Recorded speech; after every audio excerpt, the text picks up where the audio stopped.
Okay, part 2 of activity 7.1. We're now going to look at the style of our spreadsheet.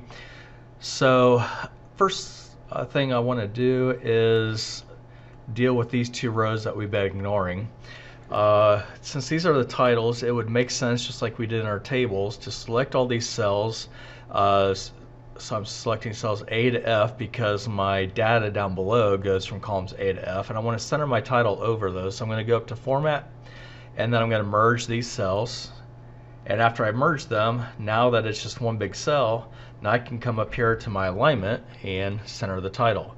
And I can do the same thing for the subtitle. So I'm going to select A2 to F2, oops, Format, merge cells, and then center. Okay, so that takes care of merging and centering them. Now, since they are titles, I'm going to increase the size a bit and make them stand out. So I'm going to change this one to 14. This one to, let's say, 11. And if you want, you could also play around with some different color options. Let's try that. Okay, so that takes care of our titles. Now down to the column headings. I want to make these column headings stand out. Now in Excel, we have all types of style options that are unfortunately not available to us in Google Sheets. So we're going to have to do a lot of this manually, whereas in Excel, we could just choose heading styles and row heading styles and all that, but we're a little bit more limited here.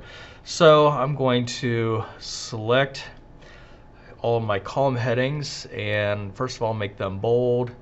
I'll change their color as well, and then I'm going to put a line underneath those to separate those from the rest of the data. So I'll go ahead and start over here, select A3 to F3, and then right here are my borders. So before I choose the border, I'm actually going to choose the border style. And the border styles are right here. So this is going to be the color. So I'm going to choose, I'll go ahead and do the blue since I've been doing a blue theme. And then this chooses what line style. And I just want a single line. Then I'm going to come over here and choose where I want to place that. And I want to place this at the bottom of this range. So I'm going to select this. And you can see I now have a blue single line border underneath those cells. For row headings, it's common to see those actually shaded in, so that would be the paint bucket. So I'm going to do a slightly lighter shade of blue for that. I don't really like that. Let's do something even lighter. There we go. Okay, and then lastly for the colors and everything, the totals row, in Excel you have a total style that puts a single line above the row and a double line below. Once again, we have to do that manually, so I'm going to select this row. I'm going to come up to my borders again, and I'll start with the line above. Instead of doing quite as thick as that one, I'm going to do a little bit narrower one. So I'm going to put that above it. Okay, so we have a line above. But then in that same range, I'm going to change this to a double border. I'm going to add a double below, so it looks like that. That is a common style for your totals row. It's also common to make all of the numbers in that row bold.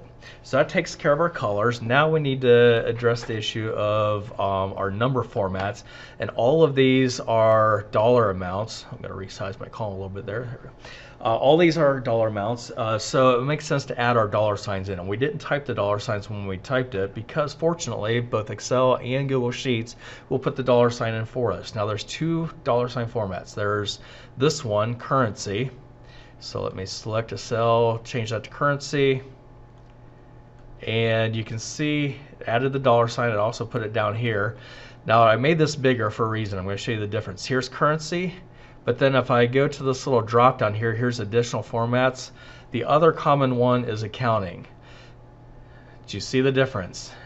Accounting keeps the dollar sign at the far left all the time, whereas currency keeps it with the number.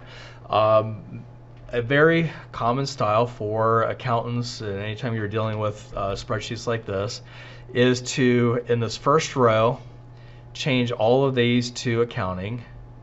And then down here, change all these to accounting, which Google Sheets actually already did for me. Now when I do that, notice how it's making, it's cutting things off. I'm going to double click between each of these. Now you may notice there's a little space right here, but there's no space after this 5. Accounting not only adds the $, but it also adds a little bit of space after, so then I don't have to worry about trying to resize my columns. It puts the space in for me. Now what do I do with the rest of the numbers? Well, in Excel, we would use a style called comma style, which would shift all of these over, put the commas in, but wouldn't put the $sign. And that's a popular format. It doesn't make it look quite as cluttered with all the $signs. Unfortunately, I have not found a way to do that in Google Sheets. So our only option, because right now this doesn't look very good, the 14 should have a comma after it for 14,500. There should be space so they line up. So the only way I've found to do that so far, unless we go into custom formats, which I don't want to force you to try to learn how to do custom formats right now. So we're just going to have to go ahead and do accounting for all of these, even though that's typically not recommended, because now I have all those $signs. That actually just kind of makes it look cluttered. But for now, that's our best option, unless one of you can email me a better option or you find a way to do comma style. So that is it for part 2 of activity 7.1.